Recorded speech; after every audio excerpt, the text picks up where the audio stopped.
찬미 예수님, 성창현 미카엘 신부입니다. 인사드립니다.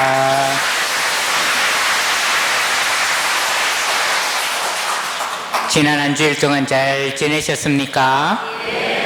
예. 그러면 한 분씩 지난 일주일 동안 어떻게 잘 지내셨는지 이야기를 들어보는 시간을 가지도록 하였으나 시간 관계상 따뜻한 눈빛 교환으로 대신하도록 하겠습니다. 우리 먼저 앞뒤 왼쪽 오른쪽 우리 이웃들과 인사 나눌까요? 인사말은 뭐가 좋겠습니까? 살아있네로 하겠습니다. 인사. 예, 반갑습니다. 살아있네. 예. 지난 수요일 3월 15일에 이번 사순특강 첫 번째 시간으로 여러분 배웠고, 이제 오늘이 그 두 번째가 되겠습니다. 일주일 동안 기다리느라고 너무 힘드시진 않으셨는지요? 예. 자, 그러면 오늘 두 번째 시간, 지난번에 12시 전에 마쳤습니다, 여러분. 그죠? 예. 오늘도 12시는 넘지 않도록 제가 최선을 다 해보겠습니다만은, 혹시 또 제가 말씀을 드리다가 정신을 잃고 시간 가는 줄 모르는 상태가 되면 여러분이 저한테 신호를 보내주시면 좋겠습니다. 어떤 신호가 좋겠습니까? 일어서서 나가시면 되겠습니다. 그러면 제가 정신을 차리고 수습을 하도록 그렇게 하겠습니다. 자, 준비되셨습니까? 안전벨트 확인하시고 자, 출발하도록 하겠습니다. 다시 사순절을 살다. 오늘의 작은 제목은 다시 친교를 살다가 되겠습니다. 자, 여러분, 공부를 잘하기 위해서는 복습과 예습을 철저히 해야 되지요. 자, 우리 지난 시간에 무엇을 했는지 여러분 기억을 불러오시면 다시 사순절 파스카를 살다 먼저 살펴보았습니다. 그래서 파스카 사건, 파스카 신비는 구약 성경과 신약 성경의 중심이다라는 것을 살펴보았습니다. 그렇죠? 그래서 결국 전체 성경의 핵심이 바로 파스카 사건이다라는 것입니다. 구약의 파스카 사건은 이집트에서 종살이하던 이스라엘 백성이 탈출한 사건, 해방된 사건이 파스카 사건이고, 또 신약의 예수 그리스도의 파스카 신비는 예수님의 죽음과 부활이 바로 파스카 신비가 되겠습니다. 그래서 파스카는 전체 성경의 핵심이고 우리 신앙의 본질이다라는 것을 지난 주에 다시 사순절 파스카를 살다 소제목에서 살펴봤습니다. 그래서 파스카의 글자 그대로의 의미는 지나가다, 건너가다. 그렇죠? 종살이에서 해방으로, 노예에서 자유로, 죽음에서 생명으로, 죽임에서 부활로, 결국 어둠에서 빛으로 지나가는 사건, 건너가는 사건이 바로 파스카 사건이고, 그래서 이 파스카의 신비를 묵상하고 또 살아가는 사순절이 우리에게 어떤 의미가 있겠는가를 살펴보면 우리는 왼쪽의 삶을 살고 있는가, 오른쪽의 삶을 살고 있는가. 그래서 우리의 사순절은 왼쪽에서 오른쪽으로 건너가는 시간이 되어야겠습니다. 그리고 지난주에 또 두 번째 소제목으로는 다시 사순절 회심을 살다에 대해서 살펴보았습니다. 회심이라 함은 마음을 바꾸다. 그래서 결국 마음이 의미하는 바는 우리 각자의 존재 방식, 우리 각자가 살아가는 삶의 모습을 바꾸다. 그것이 바로 마음을 바꾸다, 회심의 의미라는 것을 살펴보았습니다. 그래서 지난주에 또 두 번째 우리 표를 함께 봤는데요. 자, 두 가지 삶의 방식, 두 종류의 마음이 있습니다. 그래서 우리의 파스카는 돌처럼 굳은 마음에서 살처럼 부드러운 마음으로, 완고하고 낡은 마음에서 새로운 마음으로 변화되는 것, 결국 닫힌 마음에서 열린 마음으로, 무감각하고 무딘 마음이 함께 아파하는 마음, 공감하는 마음으로 변화되는 것, 그것이 바로 오늘을 살아가는 우리에게 파스카의 의미이고 마음을 바꾸는 회심의 의미라고 할 수 있겠습니다. 그래서 우리가 함께 아파하는 마음과 관련해서 특별히 지난주에 되찾은 아들의 비유, 그렇죠? 탕자의 비유 살펴보았고, 렘브란트의 그림도 우리가 함께 살펴보았습니다.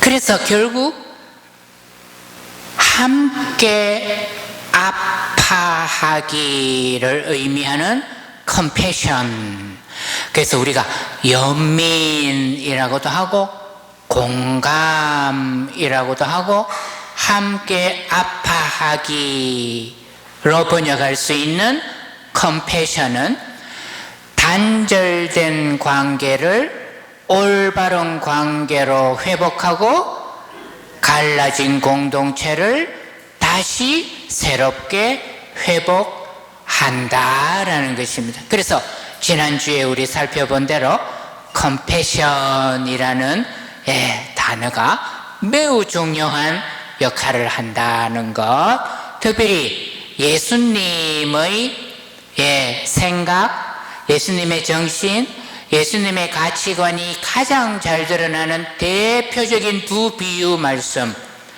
되찾은 아들의 비유와 착한 사마리아인의 비유에서 공통적으로 나오는 표현이 바로 가엾은 마음이 들다, 그리스 말로 스플랑크니조마이 동사. 그래서 이 동사에 방금 제가 말씀드린 대로 예수님의 가장 중요한 정신, 가장 중요한 가치관이 잘 표현된다라는 것입니다. 그것이 바로 컴패션이다. 그래서 여러분, 우리 이제 바로 이어서 보겠습니다만은 그림 기억나시죠? 그림, 성경 전체의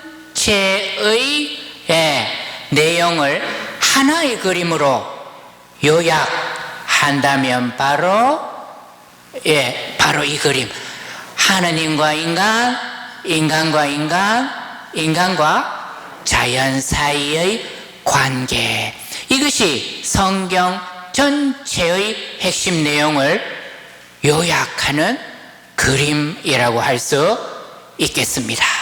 그래서 이 올바른 관계가 단절되었을 때 그 단절된 관계를 다시 올바른 관계로 회복하는 것이 바로 컴패션이다, 함께 아파하는 마음이다 라는 것입니다. 자, 그래서 항상 우리가 성경을 읽고 공부할 때 이 그림을 우리가 잊지 말아야겠습니다. 자, 마음과 관련해서 특별히 오늘 우리의 소제목 다시 사순절 친교를 살다와 관련해서 자, 오늘 우리가 함께 살펴볼 마음은 바로 듣는 마음입니다. 듣는 마음. 자, 밑에 히브리어가 적혀 있는데요. 히브리어는 오른쪽에서 왼쪽으로 쓰고 있습니다. 자, 듣는 마음을 히브리어로, 구약 성경이 히브리어로 쓰여졌잖아요. 그렇죠? 여러분 보시니까 반가우시죠? 이 듣는 마음을 히브리어로 뭐라고 하는가 하면 레브 쇼메아라고 합니다. 오늘 비도 오고 날씨도 상쾌한데 우리 같이 한번 읽어볼까요? 레브 쇼메아. 레브라는 것은 우리 지난번에 마음의 단어 살펴볼 때 심장, 그렇죠? 레브가 심장입니다. 그래서 마음을 뜻하고요. 여러분 히브리어 동사 중에 이제 듣다, 샤마 동사입니다. 여러분 쉐마 이스라엘 들어보셨죠? 그때 쉐마는 명령형입니다. 2인칭 단수 명령형. 들어라.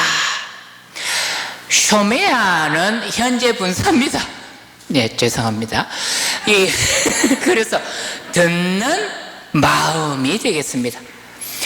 자, 그래서 오늘 듣는 마음을 히브리어로 레브 쇼메아라고 한다.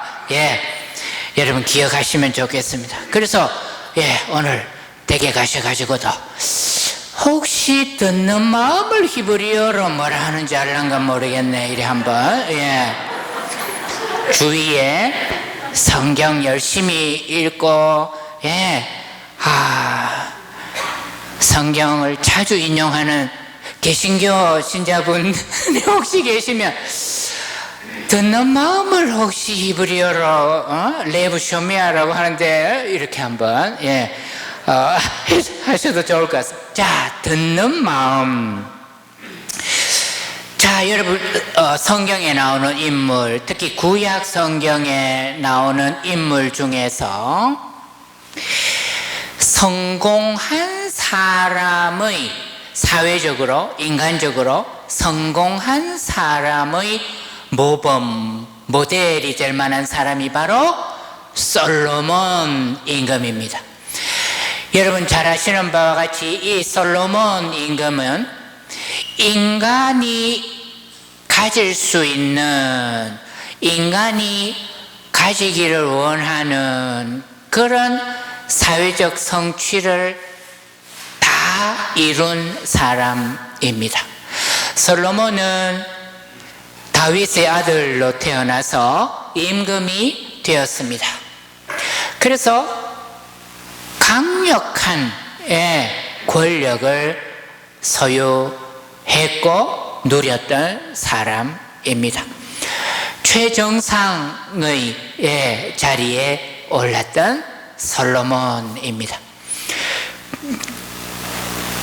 강력한 권력과 함께 또 막대한 부를 또 소유했고 누렸던 사람이 솔로몬입니다. 그리고 또 여러분 잘 아시는 바와 같이 솔로몬은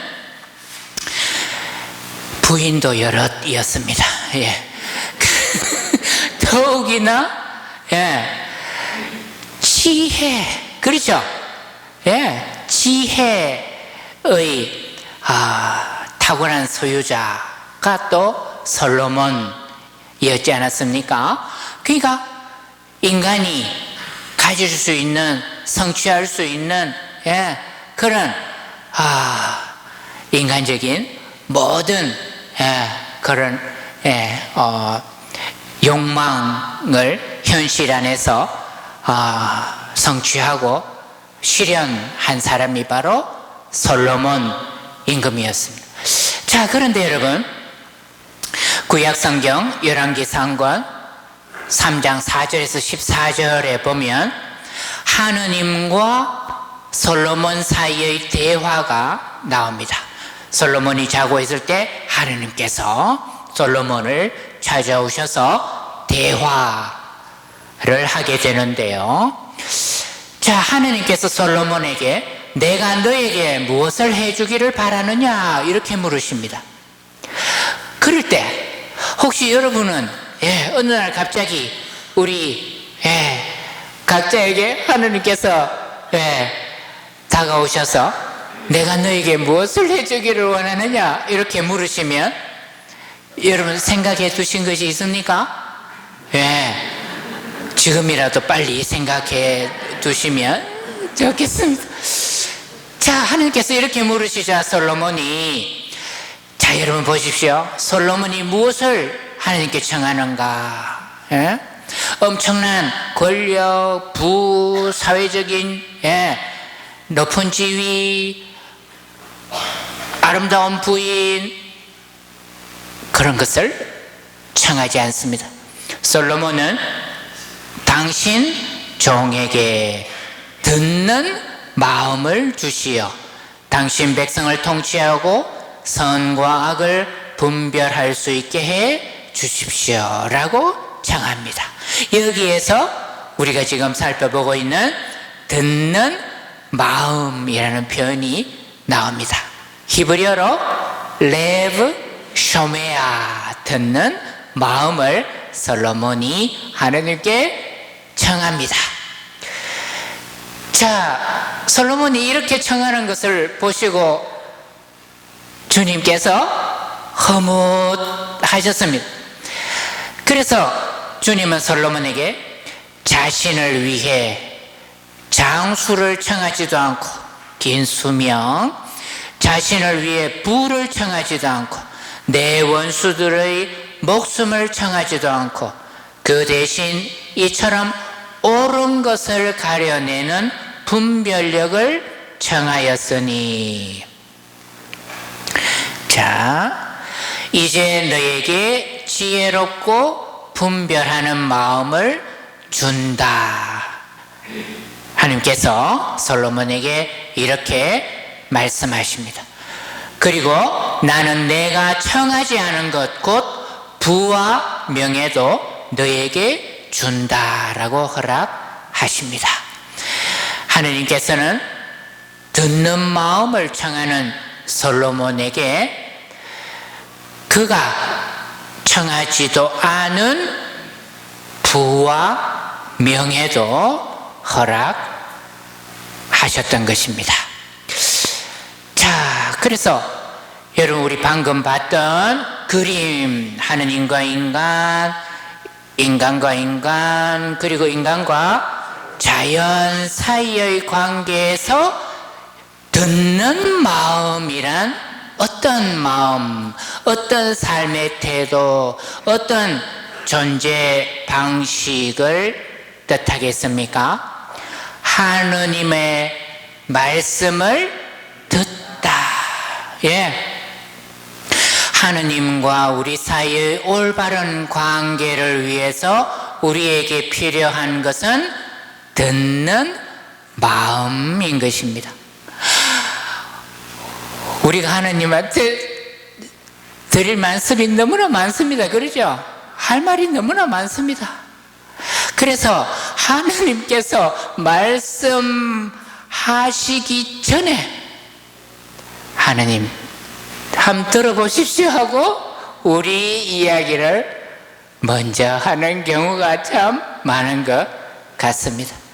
하느님께서 당신 말씀을 하시려 해도 기다리지 못하고 참지 못하고 우리가 하고 싶은 이야기, 우리가 청하고 싶은 것을 먼저 하느님께 청하는 경우가 많은 것 같습니다. 여러분 그렇지 않습니까?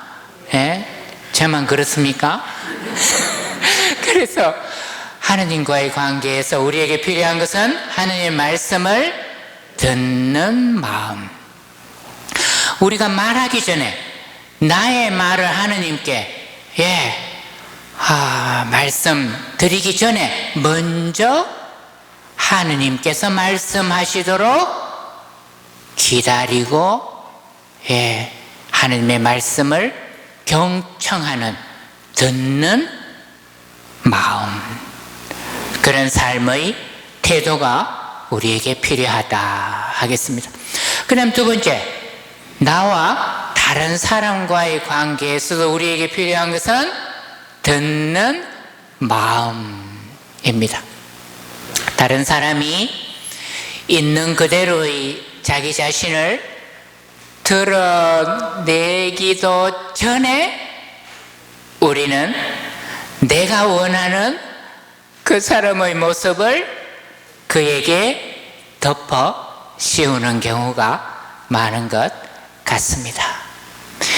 다른 사람이 자신의 모습을, 있는 그대로의 자신의 모습을 드러내는 것을 기다리지 못하고, 견디지 못하고, 참지 못하고 닥달하는 경우가 많은 것 같습니다. 그래서 우리에게 필요한 것은 닥달하는 태도가 아니고, 여러분, 다른 사람을 닥달하는 것이 어떤 건지 여러분 아시겠습니까? 멸치를 볶듯이 달달 볶는 것이지요. 닥달하다의 반대말은 뭐겠습니까?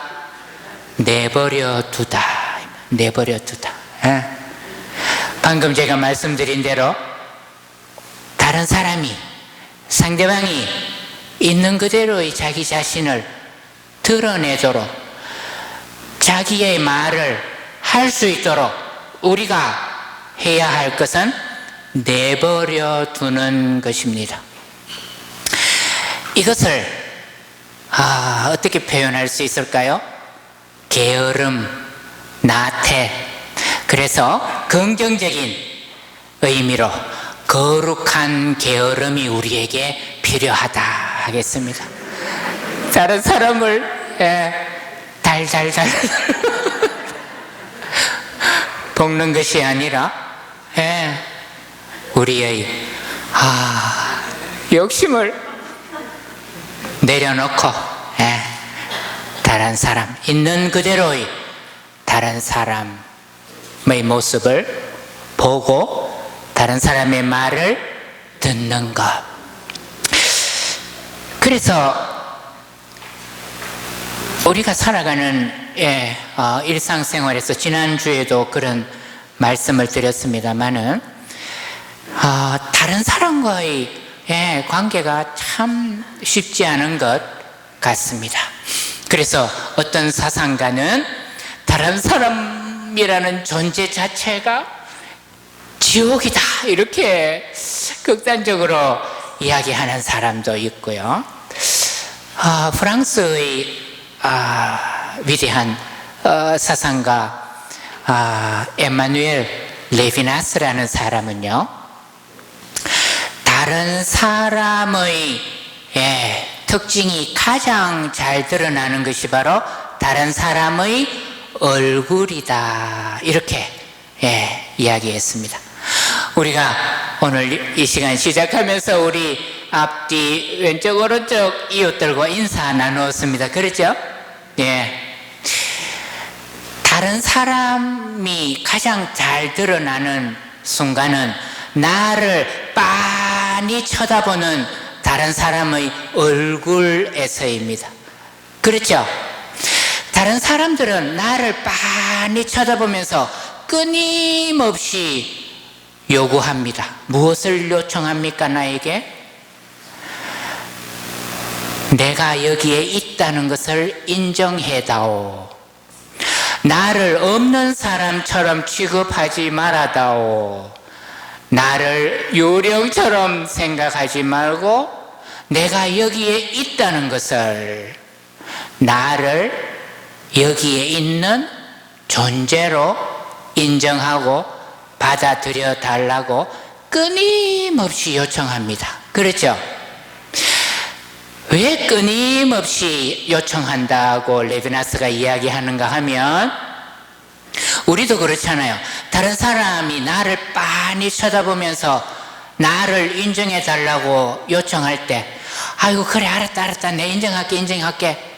근데 여러분, 내가 기분 좋을 때 한두 번 인정한다고 이게 끝날 문제가 아닙니다, 여러분. 그렇죠? 다른 사람은 한없이 끊임없이 그런 요청을 합니다. 그래서 레비나스는 다른 사람의 그 무한한 요청의 순간에 영원하신 하느님께서 지나가신다라고 그렇게 표현합니다. 그래서 우리는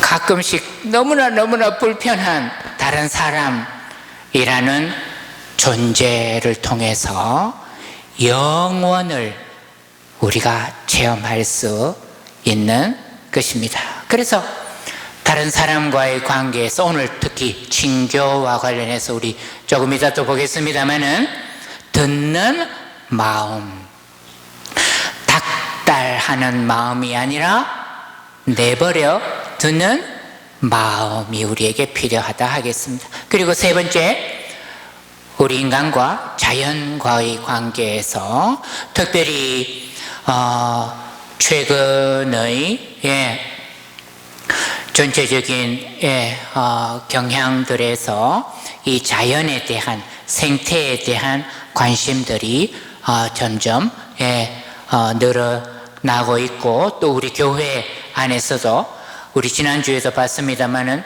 프란치스코 교황님의 생태회칙 찬미 받으소서 라우다토 시 이후에 생태적인 관심이 많이 활성화되는 것은 매우 긍정적인 현상이라 할 수 있겠습니다. 그래서 지구의 외침을 듣는 마음, 그래서 이것이 우리에게 필요한 듣는 마음이라고 할 수 있겠습니다. 자, 여러분 잘 아시는 바와 같이 지극히 공경하올 교구장 대주교님께서 올해 그리고 내년까지 친교의 해를 살도록 우리를 초대하고 계십니다. 복음의 기쁨을 함께 살아가는 공동체라는 큰 주제 아래 두 번째, 친교로 하나 되어. 그래서 올해 내년 이 친교라는 주제로 우리 교구가 살아갈 것입니다. 그래서 특별히 이 사순 시기 동안 우리가 친교에 대해서 한번 생각해 볼 필요가 있겠습니다. 자, 우리 신앙이 무엇인가? 우리 신앙은 우리 한 사람 한 사람이 하느님을 믿고 하느님의 말씀에 따라 살아가는 것이지 않는가? 그런데 우리 신앙에서 말하자면 공동체, 이 교회가 꼭 필요한가? 그냥 우리 한 사람 한 사람 하느님과 함께 살아가는 것이 더 중요하지. 사람들하고 살다 보면 그죠? 불편한 점들도 많고 또 이러저러한 문제들도 많이 일어나고 있는 그런 현실을 우리가 잘 알고 있습니다. 자, 20세기 초반에요, 프랑스의 알프레드 로아지라는 학자가 있었습니다. 우리 박준영 신부님이 프랑스에서 오랫동안 생활하다 오셨죠. 우리 마석진 신부님은 볼리비아에서, 한 분은 스페인 말 잘하시고 한 분은 또 프랑스 말 잘하시고, 글로벌 시대의 앞서가는 우리 상격성당, 할렐루야. 그래서 이 알프레드 로아람이 예수는 하느님의 나라를 선포하였다. 그런데 도래한 것은 교회이다, 이런 주장을 했습니다. 물론 이렇게는 말 안 했겠죠. 한국말을 못했을 거니까. Jésus annonçait le royaume et c'est l'église qui est venue, 이렇게 프랑스 말로 했겠죠. 예수님은 annonçait, 선포하셨는데 le royaume은 이제 왕국, 하느님의 나라를 가리키죠.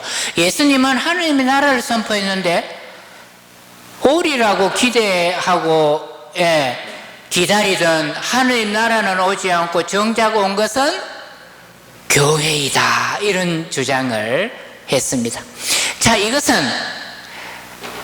현실교회, 제도교회에 대한 반감, 부정적인 생각을 배경으로 하는 주장이 되겠습니다. 그 다음, 그렇다면 하느님 나라는 뭔가? 하느님 나라하고 교회하고는 무슨 관계가 있는가? 하느님 나라는 하느님과 우리 한 사람 한 사람 그 인격적인 관계 안에서, 말하자면 우리 마음 안에, 우리 각자의 마음 안에 도래하는 것이 하느님의 나라인가? 그리고 하느님의 나라는 지금 우리가 살아가는 이 현실과는 관계없이 나중에 우리 죽고 나서 종말에 도래할, 그리고 완성될 어떤 하느님의 나라인가? 이 문제를 우리가 생각해 볼 수 있겠습니다. 그래서 우리는 과연 예수님은 어떤 공동체를 원하셨는가? 예수님은 하느님 나라를 선포하셨는데 그것이 공동체와 어떤 관계가 있는가? 예수님은 어떤 공동체를 원하셨는가? 그 질문 이전에 예수님은 공동체를 원하시기는 했는가? 이런 질문을 제기할 수 있겠습니다. 역시 제가 반복해서 말씀드리지만 신앙은 하느님과 우리 한 사람 한 사람의 관계에서 끝나는가라는 것이죠.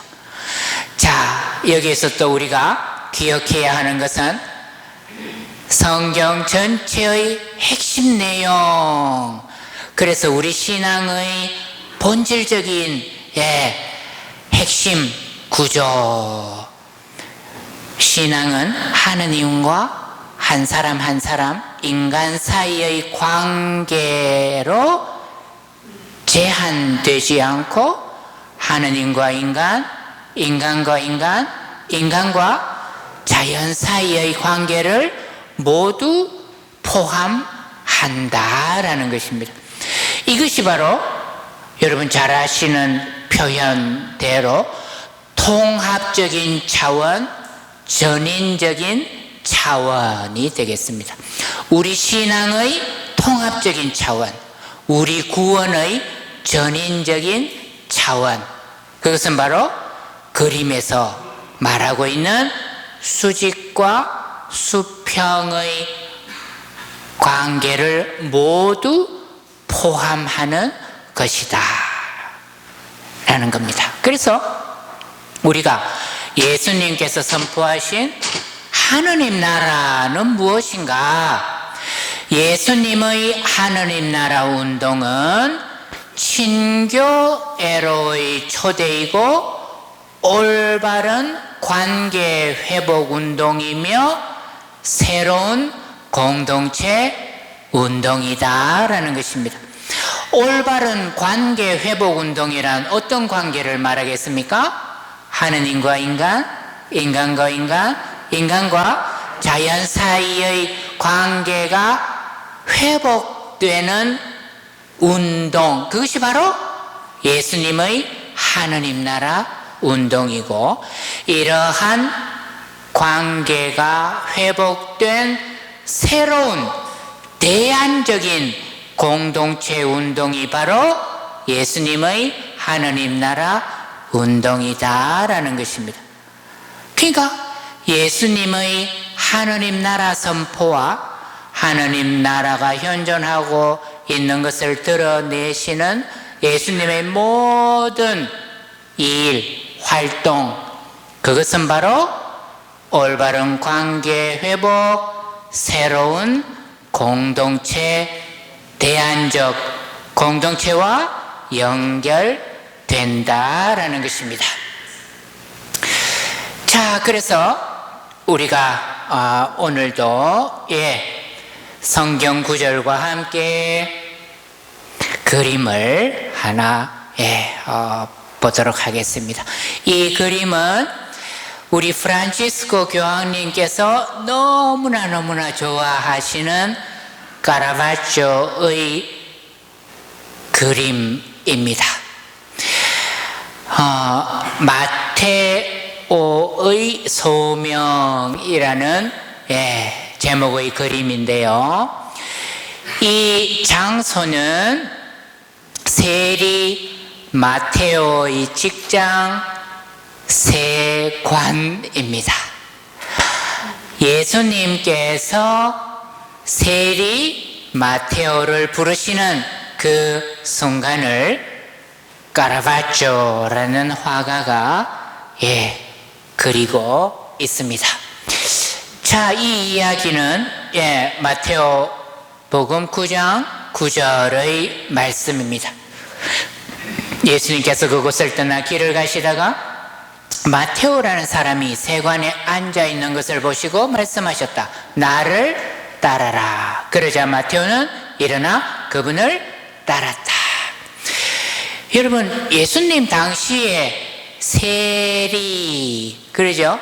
세금 거두는 사람이 어떤 역할을 하였고, 같은 민족, 동족, 이스라엘 백성들에게 어떤 취급을 받았는지 여러분 잘 알고 계시죠? 예수님 당시에 이스라엘은 로마 제국의 식민지였습니다. 그래서 로마 제국은 이스라엘 백성에게 세금을 거두어 드렸습니다. 사람들이 왕래를 많이 하는 길을 딱 막아가지고 통행세를 받기도 하였고, 한 사람 사람 머리 숫자대로 또 세금을 또 받기도 하고요. 농사 지면 농사 짓는 대로, 고기 잡으면 고기 잡는 대로 세금을 또 다 걷어가고. 그래서 같은 민족들에게 세금을 거두는 역할을 했던 사람들이 바로 세리였습니다. 그래서 유다인들은, 이스라엘 백성은 같은 동족이지만 세리는 민족 반역자처럼 생각했고, 죄인 중에도 아주 악질 죄인으로 그렇게 취급을 했습니다. 그래서 사람 취급을 안 했습니다. 세리는. 그리고 또 여러분 우리 잘 아는 대로 예리코의 세관장 자케오, 그렇죠?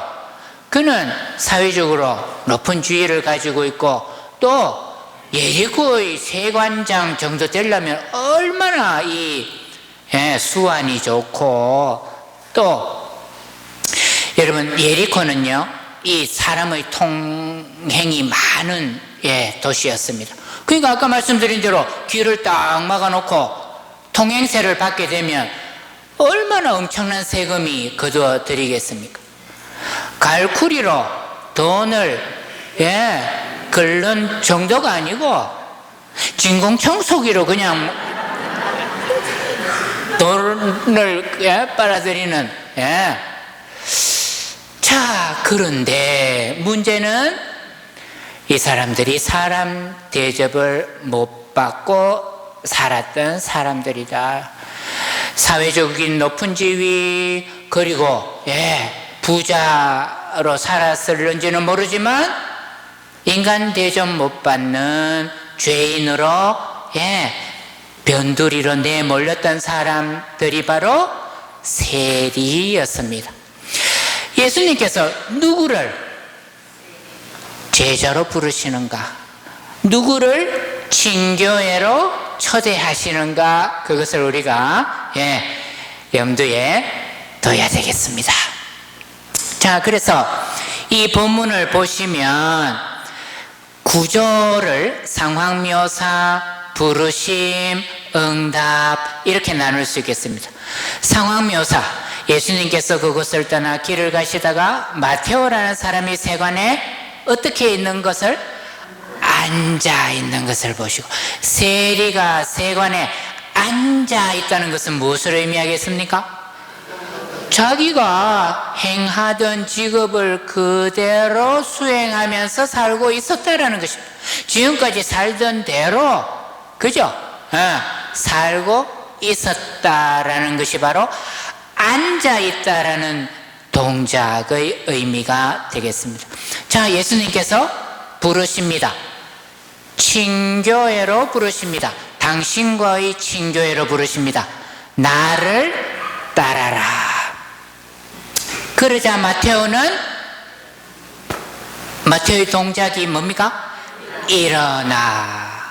앉아 있다가 그때까지 살아왔던 마테오의 삶의 방식을 그대로 살고 있다는 것을 의미한다면, 일어나는 동작은 그것과의 결별, 분리, 결단, 새로운 선택을 의미하겠습니다. 여러분, 지난주에 우리 살펴봤던 되찾은 아들의 비유, 그러죠? 작은 아들이 일어나 아버지에게로 갔다, 이렇게 되어 있습니다. 일어나다, 그죠? 자, 마테오가 일어나 그분을 따랐다. 자, 다음, 보시면 그리스말 원문이 되겠습니다. 이게 훨씬 편하시죠? 읽으시기가. 카이 파라고 예수스 에케이덴 에이덴 안드로폰 카테멘을 앉아있는 에피 어디 위에 던 텔로니온 세관에 앉아있는 마타이온 레고멘은 마테오라고 불리는 안드로폰 어떤 사람을 에이덴 보셨다. 예수님은요, 부르시기 전에 먼저 보십니다. 누구를 부르실 것인지 먼저 그 사람을 보십니다. 그 다음 두 번째 부르심 카일레게 아우토, 예수님께서 그에게 말씀하십니다. 아콜루테이모이, 나를 뒤따르라. 그러자 카이 아나스타스, 마테오가 일어나서 에콜루테세나우토, 그분을 뒤따랐다. 뒤따르다라는 동사가 복음서에 나오면요, 그것이 무엇을 의미를 가지는가 하면 예수님의 제자가 되다의 의미를 가집니다. 스승은 앞서 가시는 분이고 제자는 그 스승의 뒤를 따르는 사람이라는 의미가 되겠습니다. 자, 우리가 방금 봤던 이 짧지만 예수님께서 세리 마테오를 부르신 이 이야기에서 마테오의 동작을 세 단계로 나눌 수 있겠습니다. 첫 번째 단계, 앉아 있다. 어디에 앉아 있었습니까? 세관에 앉아 있다. 두 번째, 예수님의 부르심에 응답하여 일어나다. 그죠? 앉아 있다와 일어나다의 변화. 그 다음 세 번째, 뒤따르다. 이제 예수님의 초대, 예수님과의 친교회로의 초대에 응답하여 일어나 뒤따랐다라는 것입니다. 자, 이제 여러분 우리 깔아봤죠? 그 마테오를 부르신 예수님의 그림. 이 그림이 있는 성당은요, 이 로마에 있는 산 루이지 데이 프란세지라는 성당입니다. 성 루이, 프랑스 사람들의 성 루이라는 이름입니다.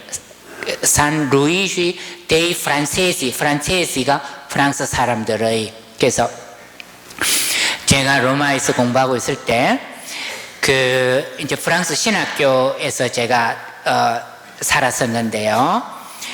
그러고 이제 교황청 성서대학원 학교를 다녔는데, 제가 있었던 그 신학교에서 한 5분 거리, 그래서 이 지역이 과거에 프랑스 사람들이 살았던 그 지역이 되겠습니다. 그래서 이 성당 안에 들어가면 마테오 복음 사가와 관련되는 카라바초의 3개의 그림이 연작으로 전시되어 있습니다. 제일 왼쪽이 바로 아까 우리가 봤고 또 조금 이따 자세히 볼 예수님께서 세리 마테오를 부르시는 장면, 요 중간에는 성령의 감도로 마테오가 복음서를 쓰는 장면, 그리고 오른쪽은 마테오의 순교 장면이 되겠습니다.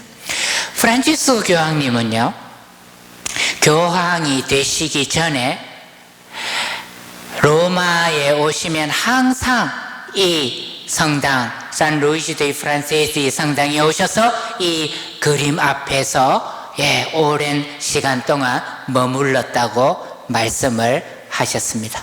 왜냐하면 프란치스코 교황님께서 성소를 받았던 때가 바로 성 마테오 축일이었습니다. 그래서 특별히 프란치스코 교황님은 성 마테오를, 그리고 카라바초의 그림을 좋아하신다고 인터뷰에서 말씀하신 적이 있습니다. 바로 이 그림입니다. 그래서 우리가 조금 자세히 한번 살펴보면요, 자, 여러분 전체적으로 보시면 지난주에 우리 봤던 렘브란트의 그림도 그렇고 이 카라바초의 그림에서도 빛과 어둠의 대조가 선명하게 잘 드러납니다. 그리고 인물 묘사가 대단히 사실적인 묘사입니다. 성경에 나오는 인물을 그리더라도 우리하고는 좀 다르게 조금 이렇게 이상화해서 그리는 것이 아니라 평범한 일상에서 우리가 쉽게 만날 수 있는 그런 사람들의 모습으로 그리고 있다라는 것입니다. 여러분, 정면에 창문이 보이시지요? 그런데 빛은 창문을 통해서 빛이 들어오는 것이 아니고 예수님과 함께 팔을 뻗으셔서 마테오를 부르시는 예수님의 동작과 함께 빛이 비추고 있다라는 것입니다. 그렇죠? 그리고 제가 그림은 따로 준비를 안 했는데요, 예수님의 동작, 카라바초는 미켈란젤로 카라바초입니다. 그래서 그 앞선 세대 르네상스 3대 화가 중에 하나인 미켈란젤로의 천지창조 그림을 보시면 하느님께서 아담을 창조하실 때 팔을 뻗어서 그죠? E.T. 아담과 하느님 사이의 관계에서 팔을 뻗어서 하느님께서 아담을 생명으로 창조하신 그림, 천지창조 중에 아담의 창조 그림 보신 적 있잖아요, 그죠? 이 그림과의 유사성을 우리가 발견할 수 있습니다. 하느님께서 팔을 뻗어 창조하셨듯이 예수님의 이 동작은 새로운 창조를 의미한다라는 것입니다. 이제 예수님의 부르심에 응답하는 마테오는 그가 당시까지 살았던 삶의 모습을 모두 버리고 새로운 인생, 새로운 사람의 삶을 살게 된다라는 것입니다. 그래서 예수님의 부르심에 응답하는 것은 새로운 창조이다라는 것입니다. 옛 인간에 죽고 새로운 인간으로 다시 태어나는 것이다 라고 말할 수 있겠습니다. 자, 이제 예수님 옆에 베드로 사도가 등을 보이고 있고요. 자, 탁자에, 세관에 있는 탁자에 5사람이 앉아 있습니다. 예수님께서 부르시는 그 순간에도 세리 마테오는 돈을 예수님 동작 방금 제가 말씀드렸고요. 자, 예수님께서 부르시는 그 순간에도 세리 마테오는 돈을 헤아리고 있다라는 것입니다. 자, 그래서 우리는 이 성경 본문을 통해서 예수님께서는 당신과의 친교회로 세리 마테오를 부르셨고, 마테오는 일어나 예수님을 뒤따르는 응답을 하게 되었다라는 것입니다.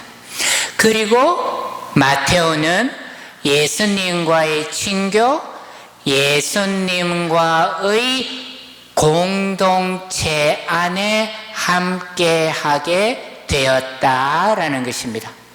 그러니까 예수님과 제자와의 1:1 친교뿐만이 아니라 그것을 바탕으로 예수님과 제자들의 공동체가 형성되었다라는 것입니다. 여러분, 그것이 가장 잘 드러나는 자리가 어디인가 하면, 예수님의 반대자들이 예수님을 이렇게 불렀습니다. 먹보요 술꾼이며 세리와 죄인들의 친구, 이렇게 불렀습니다. 그러니까 이 별명에서 예수님이 어떤 분이신지가 가장 잘 드러난다라는 것입니다. 파고스카이 오이노 포테스, 먹고 오이노 포테스는 포도주를 마시는 이런 뜻입니다.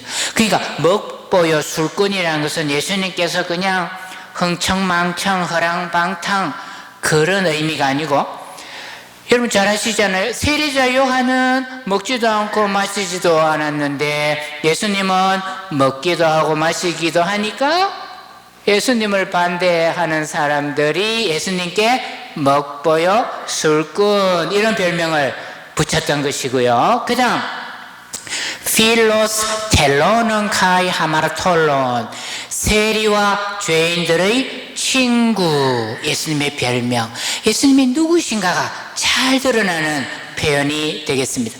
여기서 친구라는 표현은 필로스입니다. 필로스라는 것은 사랑하는 사람이라는 의미입니다. 여러분 필리아, 사랑이라는 단어 아시잖아요, 그죠? 그래서 친구, 우리말, 그러니까 한자의 친구는 오랫동안 친하게 지내는 사람, 이런 의미입니다만은, 그리스 말도 그렇고 서양 말에서 친구는 사랑하다라는 말과 관계가 되는 것입니다.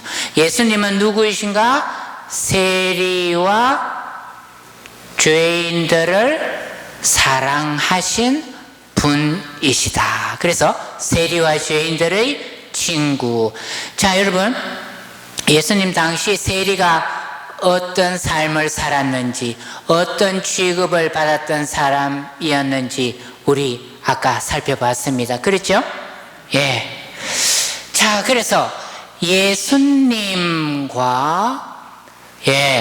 세리와 죄인들과의 관계가 가장 잘 드러나는 것이 바로 식탁 공동체, 밥상 공동체였습니다. 세리와 죄인들은 함께 밥을 먹어서는 안 되는 배제되어야 할 사람들, 차별되어야 할 사람들, 변두리로 내몰려야 하는 사람들이었습니다. 그들은 하느님과의 올바른 관계를 가질 수도 없었고 다른 사람들과 더불어 살아갈 수도 없었던 사람들입니다. 올바른 관계가 단절된 삶을 살았던 사람들이 세리와 죄인들이었습니다. 그러나 예수님께서 세리 마테오를 부르셔서 당신과의 친교, 당신과의 공동체로 부르셨다라는 것입니다. 그것이 가장 잘 드러나는 자리가 바로 함께 음식을 나누는 밥상, 식탁이었다라는 것입니다. 그래서 당시 유다인들 사회에서 죄인들, 세리들, 몸이 불편하신 분들, 장애를 가진 사람들, 병자들, 악령 들린 사람들은 함께 음식을 나누어서는 안 되는 식탁 공동체, 밥상 공동체를 이루어서는 안 되는 사람들이었습니다. 그러나 예수님은 당신과의 친교, 당신과의 공동체로 세리와 죄인들, 장애인들, 소외된 사람들, 변두리로 내몰린 사람들을 초대하셨다라는 것입니다. 자, 그래서 예수님의 식탁 공동체는 예수님 당시 사람답게 살 수 없었던 사람들을 사람답게 살 수 있도록 사람을 살리는 자리였습니다. 그래서 이러한 일을 하신 예수님의 하느님 나라 운동이 바로 초대 그리스도교 공동체로 연결이 되게 되는 것입니다. 자, 그래서 초대 그리스도교 공동체, 초대교회는 예수님께서 하신 이 일은 무엇입니까? 친교회로의 초대, 올바른 관계의 회복, 새롭고 대안적인 공동체를 실천하였다라는 것입니다. 자, 그래서 초대 공동체, 초대교회는 새로운 하느님 백성으로서 예수님께서 시작하신 하느님 나라 운동, 대안적 질서와 가치가 실현되는 새로운 공동체 운동을 계속 이어 실천하였다라는 것입니다. 자, 그래서 초대교회의 삶의 모습을 잘 표현하고 있는 사도행전 2장 42절. 첫 번째, 사도들의 가르침을 받고, 두 번째, 친교를 이루며, 세 번째, 빵을 떼어 나누고. 빵을 떼어 나누는 것이 뭡니까? 미사, 성찬례, 그죠? 성체, 성사. 그리고 네 번째, 기도하는 일에 전념하였다. 그러니까 친교는 초대교회의 모습을 대표하는 네 요소 중에 중요한 하나이다라는 것입니다. 그래서 우리 그리스 말로 보시면 코이노니아, 초대교회의 그리스도인들은 친교에 전념하였다. 자, 그리스도인들의 친교는 첫 번째, 물질적인 친교입니다. 그렇죠? 육체를 가지고 이 현실을, 시간과 공간 안에 살고 있는 그리스도인들이기 때문에 첫 번째, 물질적인 친교. 그래서 여러분, 우리 사도행전에 보면 초대교회 우리 신앙인들은 가진 것을 함께 나누는 물질적인 친교를 실천하였습니다. 두 번째, 정신적 친교. 그죠? 우정을 나누고 우애를 나누는 정신적인 친교. 그리고 세 번째, 영적인 신앙 안에서 한 형제 자매로 살아가는 영적인 친교. 그래서 결국 이 친교 역시 하느님과 인간, 인간과 인간, 인간과 자연 사이의 친교라는 통합적이고 전인적인 차원을 가진다라는 것입니다. 자, 여러분 잘 아시는 바와 같이 초대 교회는요, 달라도 너무나 다른 사람들이 하나의 공동체를 이루고 살았습니다. 여러분 잘 아시는 바와 같이 예수님을 믿는 초대 교회의 그리스도인들 중에는 유다인이었다가 그리스도인이 된 사람들이 있었고, 또 이방인 중에서 그리스도인이 된 사람들이 있었습니다. 이 둘은 달라도 너무나 다른 두 그룹이었습니다. 자, 그래서 예수님의 정신을 계속 이어 실천하였던 초대교회는 갈라티아서 3장 28절, 공동체 안에는 유다인도 그리스인도 없고, 여러분 이것은 무엇을 의미하겠습니까? 민족 간의 차별, 종족 간의 혈통 간의 차별이 더 이상 없다라는 것입니다.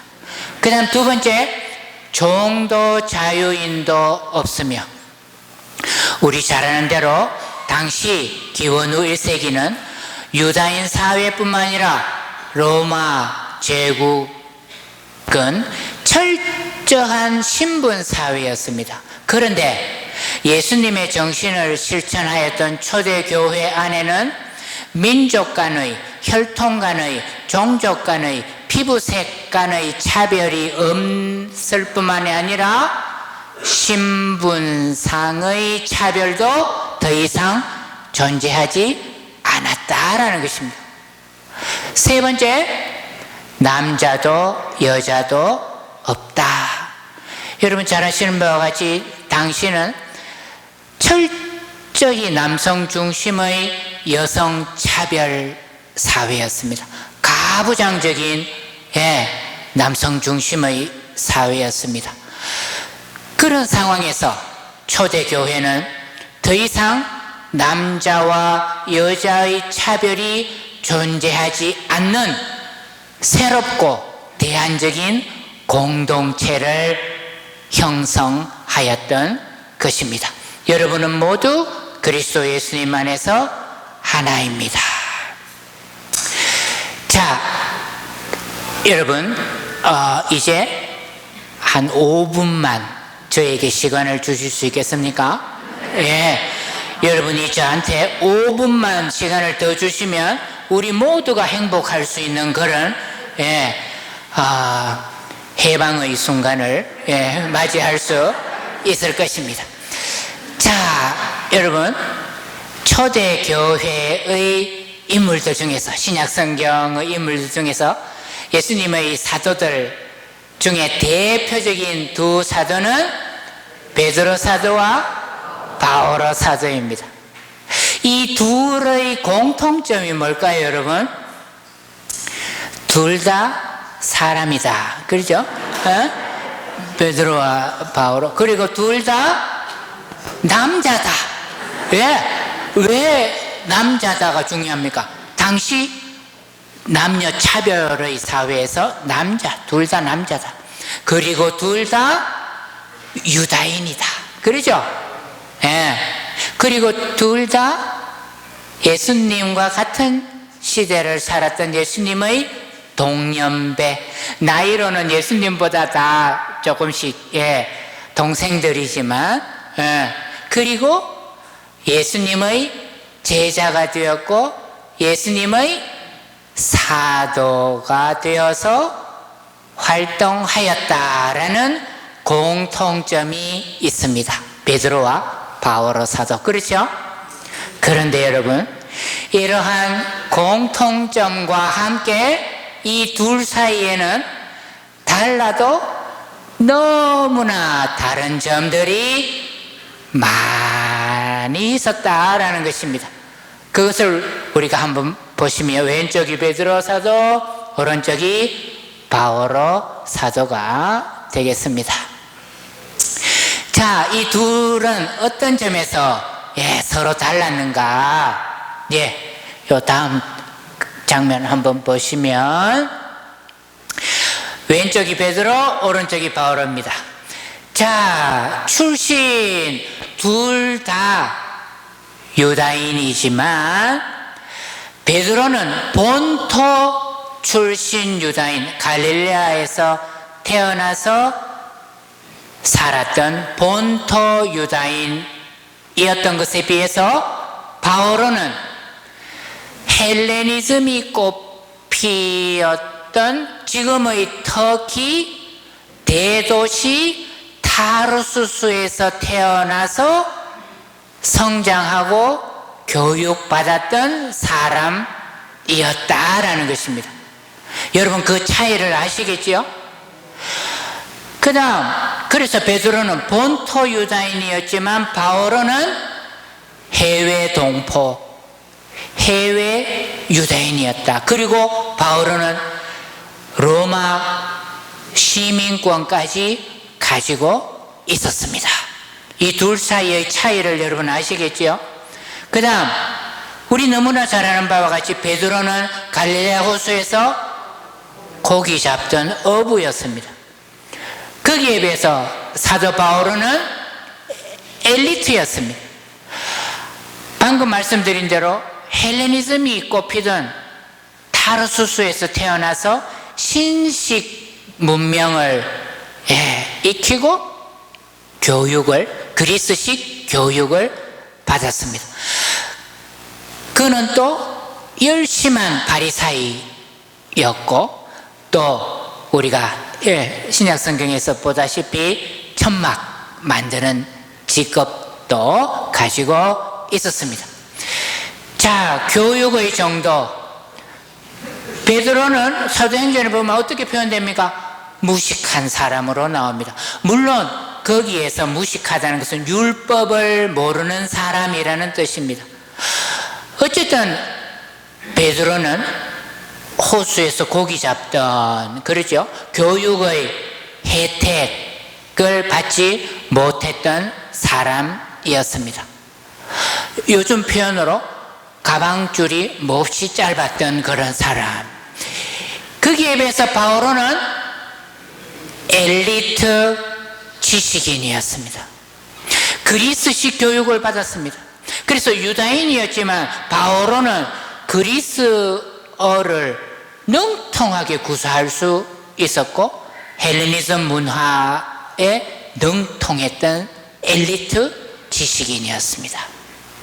그 다음, 이 둘이 어떻게 예수님을 만나고 어떻게 예수님의 제자가 되었는가를 살펴보면 방금 우리가 본 것처럼 베드로 사도는 갈릴레아 호수에서 고기를 잡다가 예수님의 부르심을 받아 예수님을 만나고 예수님의 제자가 되었고 예수님과 함께 있으면서 예수님이 하시는 말씀, 예수님께서 하신 일의 직접 목격 증인이었던 반면에 바오로 사도는 살아생전의 예수님의 제자가 아니었습니다.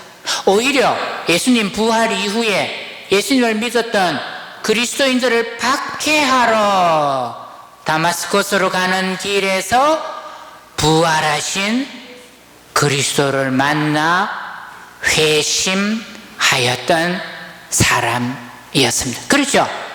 그러니까 예수님을 만났던 방식, 사도가 되었던 길도 베드로와 바오로는 너무나 달랐다라는 것입니다. 여러분, 우리도 마찬가지지 않습니까? 우리 각자가 어떻게 신앙인이 되었는지, 어떻게 하느님을 알고 어떻게 예수님을 만났는지 각기 다 다릅니다. 그렇죠? 예. 모태신앙, 유아 세례를 받았을 경우도 있고요. 그리고 성장하면서 하느님 만나고 예수님 믿게 된 사람들도 있고요. 매우 다양한 우리 신앙인들의 모습처럼 베드로와 바오로가 이렇게 다릅니다. 그래서 베드로의 배경은 유다이즘이었고 바오로의 배경은 헬레니즘이었습니다. 그래서 이 달라도 너무 다른 두 사람은 어떻게 협력하는가, 어떻게 하나의 공동체를 이루고 공존하였는가, 누가 더 높은지 경쟁하고 다른 사람을 눌러서 내가 더 위에 올라서려고 하지 않았고 협력하고 협동하였습니다. 우리 마신부님과 박신부님이 협력사제를 하시듯이, 그래서 여러분 어떻게 공존합니까? 베드로와 바오로가 하느님으로부터 받은 제주를 각자 다른 역할을 통해서 발휘하게 되었다라는 것입니다. 그러니까 베드로는 유다인을 위한 복음 선포를 하였고 바오로는 이방인을 위한 복음 선포를 하였다라는 것입니다. 그래서 달라도 너무나 다른 베드로와 바오로는 함께 협력하였고 하나의 공동체를 이루는 친교를 나누었다라는 것입니다. 여러분, 달라도 너무나 다른 이 두 사도의 축일이 6월 29일 같은 날입니다. 우리 가톨릭 교회가 얼마나 지혜로운지 여러분 아시겠죠? 예. 자, 그래서 이제 오늘 다시 사순절 친교를 살다의 이제 결론을 내릴 때입니다. 여기에서 우리는 무엇을 발견할 수 있습니까? 화이부동. 부동은 같지 않다는 것입니다. 다른 사람을 나와 같도록 강요하지 않는다는 것입니다. 다름을 인정하는 것입니다. 같지 않으면서 다르면서 화합하고 화해하는 것이 바로 화이부동이라고 할 수 있겠습니다. 자, 그래서 요 다음은 우리 같이 한번 읽어보면 좋겠습니다. 여러분, 다름을 인정하고 차이를 존중하며 다양성을 포용하는 공존의 공동체, 이것이 바로 예수님의 정신이 살아있는 친교의 공동체라고 할 수 있겠습니다. 그래서 이것도 같이 한번 읽어볼까요? 넷이서 하나 되려면 열심히 서로 넷이어야 합니다. 예. 그래서 결국 예수님의 정신이 살아있는 친교의 공동체는 따로 또 같이 함께 공존하는, 다름을 인정하는 공동체라고 할 수 있겠습니다. 요 다음 장면이 벌써 나왔습니다. 여러분 감사합니다.